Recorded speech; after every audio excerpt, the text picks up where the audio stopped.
तो क्या हाल है आप सभी की। उम्मीद करते हैं सब अच्छे होंगे, बढ़िया होंगे, अपने अपने घर पर मौज काट रहे हैं। तो देखिए एनपीटी, नॉन प्रोलिफिकेशन ट्रीटी, यानी कि इस ट्रीटी में ऐसा होता है कि भाई जिनके पास जो परमानेंट मेंबर हैं यूनाइटेड नेशन सिक्योरिटी काउंसिल के, सिर्फ उन्हीं को अलाउ है एक न्यूक्लियर वेपन को परचेस करना, जो अपने आप में यहाँ पर काफ़ी ज़्यादा डिस्क्रिमिनेटरी है। क्योंकि इन देशों ने तो बना लिए हैं कि भाई ये जो है ना अब बन गए हैं यूनाइटेड नेशन सिक्योरिटी काउंसिल के मेंबर, तो इनको तो छूट है, बाकी सब देशों को छूट नहीं है। तो एक डिस्क्रिमिनेटरी पॉलिसी है और इसके सिग्नेटरी यहाँ पर जो है ना 191 देश है। मैं आपको मैप दिखा देता हूँ कि कौन कौन इसके सिग्नेटरी है। इंडिया, पाकिस्तान, इसराइल और साउथ सूडान, ये कभी भी जो है ना इस एनपीटी के जो है ना कभी भी सिग्नेटरी नहीं रहे हैं। जिसमें से अब यहाँ पर इंडिया और पाकिस्तान के पास न्यूक्लियर वेपन्स है, इसराइल के पास भी ये कहा जाता है कि न्यूक्लियर वेपन्स है, और साउथ सूडान उसके बारे में तो क्या कहें, वहाँ पर तो अभी गृह युद्ध की स्थिति है, तो इसके बारे में अभी कुछ कहा नहीं जा सकता। तो जिन जिन के देशों ने यहाँ पर जो है ना सिग्नेचर नहीं किया था, वो यहाँ पर देश जो है ना मतलब बना चुके हैं, और एक जो है ना एक गृह युद्ध में फंसा हुआ है। और एक देश तो यहाँ पर ऐसा था कि जो इस ट्रीटी से निकल गया, फिर उसके बाद यहाँ पर जो है ना उसने न्यूक्लियर वेपन्स बनाया। मैं बात कर रहा हूँ नॉर्थ कोरिया की। नॉर्थ कोरिया भी यहाँ पर एनपीटी का सदस्य हुआ करता था कि भाई हम यहाँ पर कभी भी न्यूक्लियर वेपन्स नहीं बनाएंगे, लेकिन वो इस ट्रीटी से निकल गया और फिर बाद में क्या हुआ, उसने न्यूक्लियर वेपन्स बना लिए हैं और 50 से ज़्यादा उसके पास अब न्यूक्लियर वेपन्स हो चुके हैं। और इसी वजह से यहाँ पर कोई भी देश उसके ऊपर हमला करने से पहले 10 बार सोचता है। दुश्मन उसके बहुत है, साउथ कोरिया है, जापान है, अमेरिका है, बड़े बड़े ख़तरनाक देश और एडवांस देश, काफ़ी ज़्यादा पैसे वाले देश उसके दुश्मन है। लेकिन क्या होता है कि उनकी फटती है नॉर्थ कोरिया के ऊपर अटैक करनी, क्योंकि उसके पास आ गए हैं न्यूक्लियर वेपन्स।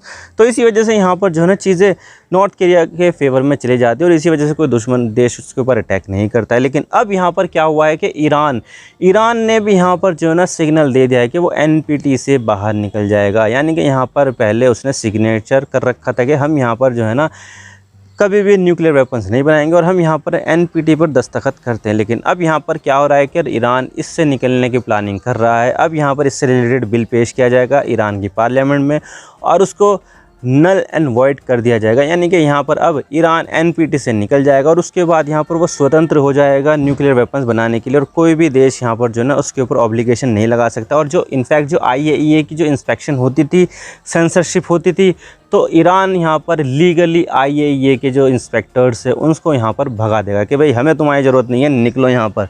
गर्मी काफ़ी ज़्यादा हो रही है भाई, पसीना कितना देख रहे हैं। अब जब यहाँ पर एनपीटी का सदस्य ईरान था, मतलब कि अभी भी है, तो यहाँ पर उसकी मजबूरी बन जाती थी IAEA के जो इंस्पेक्टर्स है उसको यहाँ पर अपने जो भी न्यूक्लियर साइट्स है उसको दिखाने की, भाई तुम क्या कर रहे हो, कैसे कर रहे हो, हमें दिखाओ, तुम ऐसी गड़बड़े तो नहीं कर रहे हो। तो यहाँ पर ये मजबूरी बन जाती थी। लेकिन जब एनपीटी से निकल जाएगा ईरान, तो उसकी ऐसी कोई भी मजबूरी नहीं होगी, जो चाहे वो कर सकता है, चाहे वो न्यूक्लियर वेपन्स बनाए, चाहे वो बिजली बनाए या फिर कुछ भी बनाए, वो उसकी मर्जी है। तो यहाँ पर एक बहुत बड़ा बोल्ड मूव है। इससे पहले भी हमने बात की थी कि भाई जब यहाँ पर दोनों देशों के बीच में जंग हो चुकी है, तो अब मजबूरी बन जाती है ईरान की कि वो यहाँ पर अपने डेटरेंस के लिए, अपनी सुरक्षा के लिए, अपने एग्जिस्टेंस के लिए न्यूक्लियर वेपन्स बनाए। तो अब यहीं पर ही उसी दिशा में ईरान यहाँ पर आगे बढ़ रहा है। तो क्या है ये एनपीटी, यहाँ पर जो है ना वो रोकता है, सब बात करते हैं। लेकिन उससे पहले आप चैनल पर नए हो ना, सब्सक्राइब जरूर कर देना, वीडियो को चाहे लाइक करो, डिसलाइक करो, लेकिन चैनल को सब्सक्राइब करना। आप बताइए क्या यहाँ पर ईरान अपनी एग्जिस्टेंस के लिए यहाँ पर जो न्यूक्लियर वेपन्स बनाने की कोशिश करेगा? मैं फुल प्रूफ नहीं हूँ इसके बारे में, वो कर ही रहा है, लेकिन यहाँ पर मैं सोच रहा हूँ कि ऐसा हो सकता है कि जब यहाँ पर एनपीटी से निकल रहा है तो वो शायद न्यूक्लियर वेपन्स बनाने की कोशिश करेगा। तो क्या यहाँ पर ये इंडिया के पक्ष में होगा या फिर जो है ना ये अमेरिका और इजराइल के विरुद्ध बहुत ज़्यादा तगड़ा वाला एक एक्शन होगा? आप कमेंट सेक्शन में जरूर बता दीजिएगा। तो चलो शुरू कर दो।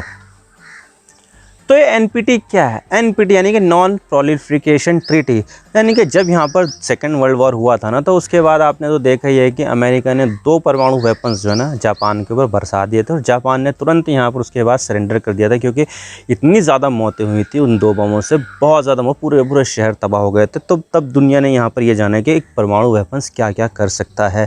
तो उसके बाद क्या हुआ कि दुनिया में होड़ मच गई कि मैं भी बनाऊँगा, मैं भी बनाऊँगा, मैं भी बनाऊँगा। तो अमेरिका ने सबसे पहले बनाया अंडर प्रोजेक्ट मैनहट्टन। उसके बाद यहाँ पर किसने बनाया? सोवियत यूनियन ने बनाया। फिर उसके बाद यहाँ पर यूनाइटेड किंगडम, फिर फ्रांस और उसके बाद चाइना ने यहाँ पर बनाया। तो 1970 से पहले 5 देशों ने यहाँ पर न्यूक्लियर टेस्ट कर लिए थे, उनके पास यहाँ पर न्यूक्लियर वेपन्स आ गए थे। तो इन्होंने सोचा कि यार ऐसे अगर हम यहाँ पर जो है ना बनाते जाएंगे तो दुनिया के पास जो है ना कई सारे देशों के पास ये सब आ जाएंगे। तो अगर किसी देश ने भी यहाँ पर इनका इस्तेमाल कर लिया तो मानव जीवन के लिए काफ़ी ज़्यादा तबाही लेकर आ सकता है। तो उन्होंने सोचा कि चलो यार इसको रोकते हैं, हमारे पास आ गए हैं, कोई दिक्कत नहीं, हम यहाँ पर इसको जो है ना अपने हिसाब से कभी भी इस्तेमाल कर सकते हैं या फिर जो है ना करें, वो हमारी मर्ज़ी है। लेकिन अब यहाँ पर कोई और देश यहाँ पर इसको ना बना पाए, इसके लिए हम यहाँ पर एक ट्रीटी बनाते हैं जिसका नाम रखा नॉन प्रोलिफरेशन ट्रीटी, यानी कि परमाणु अप्रसार संधि। तो इस संधि को लेकर आए और उस संधि को दुनिया के सामने रखा कि देखो ऐसा ऐसा है, यहाँ पर हम चाहते हैं कि दुनिया में परमाणु वेपन्स जो है ना वो ना बने, तो इसको साइन कर दो। तो अब तक यहाँ पर जो है ना इसको 191 देश साइन कर चुके हैं, 191 नहीं 192 देश साइन कर चुके हैं। नॉर्थ कोरिया उससे एग्जिट हो गया, तो उसके बाद यहाँ पर इसके जो सदस्य देशों की संख्या है वो 191 देश है, जिसमें से इंडिया, पाकिस्तान और इज़राइल, साउथ सूडान, इन्होंने कभी भी इस नॉन प्रोलिफरेशन ट्रीटी पर साइन नहीं किया। साउथ सूडान तो यहाँ पर बाद में बनाए, काफ़ी बाद में बनाए। 2012 में एक नया देश बना था सूडान से कटकर, साउथ सूडान, तो वहाँ पर तो अभी वो चल रहा है गृह युद्ध, तो उसको तो बात नहीं करते हैं। लेकिन जिन्होंने इस पर साइन नहीं किए हैं वो आज यहाँ पर परमाणु बम से लैस देश हैं। इंडिया के पास है, पाकिस्तान के पास है, इज़राइल के पास है। तो यहाँ पर ये हो जाता है, जब एनपीटी साइन हो जाती है ना, कोई भी देश यहाँ पर परमाणु वेपन्स नहीं बना पाता है। और ईरान ने भी एनपीटी पर दस्तखत कर रखे थे, लेकिन कब करे थे? जब ये जो ट्रीटी है 1970 में वजूद में आई थी। तो 1970 से अब तक यहाँ पर ईरान ने कोशिश तो की, लेकिन यहाँ पर वो कभी भी परमाणु बम जो है ना बना नहीं पाया है, क्योंकि वो ऑब्लिगेशन थे उसके ऊपर कि हम यहाँ पर अगर कोई भी परमाणु एक्टिविटी करेंगे तो हमारे पर जो है ना एक ऑब्लिगेशन आ जाएगी आईएईए की। हमें यहाँ पर आईएईए की इंस्पेक्टर्स को जो है ना बुलाना पड़ेगा और उनको अपनी जो न्यूक्लियर साइट्स है वो दिखानी पड़ेगी कि आओ देखो हम यहाँ पर न्यूक्लियर वेपन्स नहीं बना रहे हैं। तो यहाँ पर ऐसा होता था। लेकिन अब यहाँ पर क्या कर रहा है, ईरान इस संधि से निकल रहा है और यहाँ पर किसी भी तरह के कोई भी ऑब्लिगेशन उसको नहीं मानेगा, और ना ही यहाँ पर आईएईए के इंस्पेक्टर्स जो है वो यहाँ पर ईरान में आएंगे और देखेंगे। क्योंकि अब यहाँ पर देखा जाए तो मसला यहाँ पर जो है ना एक एग्जिस्टेंस वॉर का हो चुका है। आपने देखा है कि इज़राइल ने यहाँ पर कैसे हवाई हमले किए ईरान के ऊपर, ईरान के जो न्यूक्लियर साइट्स है उसको यहाँ पर डिस्ट्रॉय कर लिया। हालांकि देखा जाए तो उसकी जो न्यूक्लियर साइट्स है वो ज़मीन के कई 100 मीटर नीचे दबी हुई है, जिससे यहाँ पर ऊपर जितने भी एयर स्ट्राइक हो जाए अंदर यहाँ पर फ़र्क नहीं पड़ेगा। और अभी भी यहाँ पर कोई भी रेडिएशन लीक की खबरें कोई भी नहीं आई है। ऊपर यहाँ पर जनरेटर, ऑयल डिपो और भी जो भी एनर्जी के जो इंफ्रास्ट्रक्चर था वो था, लेकिन अंदर जो सेंट्रीफ्यूगेज है वो यहाँ पर है, जहाँ पर यूरेनियम को प्योरीफाई किया जाता है वहाँ पर। तो अभी भी यहाँ पर किसी भी तरह का कोई भी रेडिएशन लीक नहीं हुआ है, क्योंकि ज़मीन के अंदर है। तो कहाँ पर हवाई हमलों का कहाँ असर पड़ेगा? तो इसीलिए यहाँ पर इज़राइल चाहता है कि अमेरिका भी इस युद्ध में शामिल हो जाए। लेकिन अमेरिका ने कह दिया है कि साफ साफ अभी तो हम यहाँ पर डिप्लोमेसी करेंगे, हमारा यहाँ पर ईरान के ऊपर हमला करने का कोई इरादा नहीं है। और यही एक ट्रीटी है जिसने यहाँ पर यूरोप में भी परमाणु बम बनाने से रोक रखा है। क्योंकि देखा जाए तो जापान भी यहाँ पर ये बनाना चाहता है, क्योंकि जापान के ऊपर अटैक हुआ था तो जापान भी चाहता था कि ऐसे बम बने। लेकिन अमेरिका के इन्फ्लुएंस में आके उसने भी यहाँ पर इसके ऊपर साइन कर दिया। जापान के पास भी यहाँ पर कोई भी परमाणु बम नहीं है। जर्मनी यहाँ पर चाहता है, टर्की यहाँ पर चाहता है, ब्राज़ील यहाँ पर सोचता है चाहे यहाँ पर, और भी कई सारे देश है जो यहाँ पर ये चाहते हैं कि हमारे पास परमाणु बम आए। लेकिन वो NPT से बंधे हुए, जिससे यहाँ पर वो कभी भी चाह कर भी परमाणु बम नहीं बना सकते। तो इसी वजह से यहाँ पर जो है ना NPT काफ़ी ज़्यादा इम्पॉर्टेंट एक संधि हो जाती है। लेकिन क्या हो रहा है कि अब यहाँ पर जो है ना ईरान यहाँ पर निकल रहा है, और इसका जो आर्टिकल 10 है ना वो अलाउ करता है कि इस संधि से हम निकल जाए। नॉर्थ कोरिया ने 2003 में इस संधि से निकलने के लिए जो है ना किया था कि भाई हम यहाँ पर इस संधि से निकल रहे हैं, और 2003 में वो निकल गया। 2006 में उसके पास न्यूक्लियर वेपन्स आ गए, यानी कि 3 साल के अंदर ही, इस संधि से निकलने के 3 साल के बाद उसके पास न्यूक्लियर वेपन्स आ गए थे। लेकिन अभी यहाँ पर जो ईरान की जो तैयारियाँ है वो तो काफ़ी ज़्यादा एडवांस है ना, सेंट्रीफ्यूज उसके पास काफ़ी ज़्यादा एडवांस है, 60% तक की प्योरिटी का यूरेनियम उसके पास है। तो 3 साल तो उसके फुल लगने वाले नहीं हैं। खुद यहाँ पर अमेरिका का असेसमेंट है कि 2-3 हफ्ते के अंदर अंदर अगर वो चाहे तो यहाँ पर फैसला ले सकता है। हालांकि देखा जाए तो संकेत तो यहाँ पर NPT से निकलने के ईरान ने दे दिए। अब इसके ऊपर जो है ना बहस होगी उसकी पार्लियामेंट में, और उसके बाद वोटिंग होगी, जो भी होगा वहाँ पर।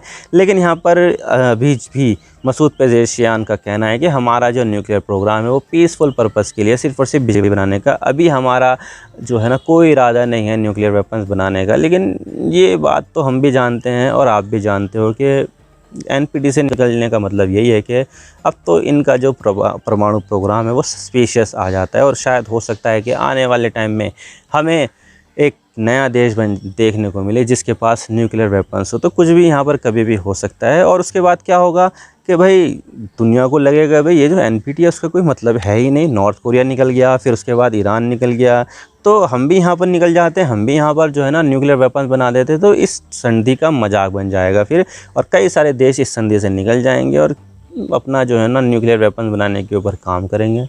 तो इस नॉन प्रोलिफरेशन ट्रीटी का मजाक बन जाएगा बहुत तगड़े वाला।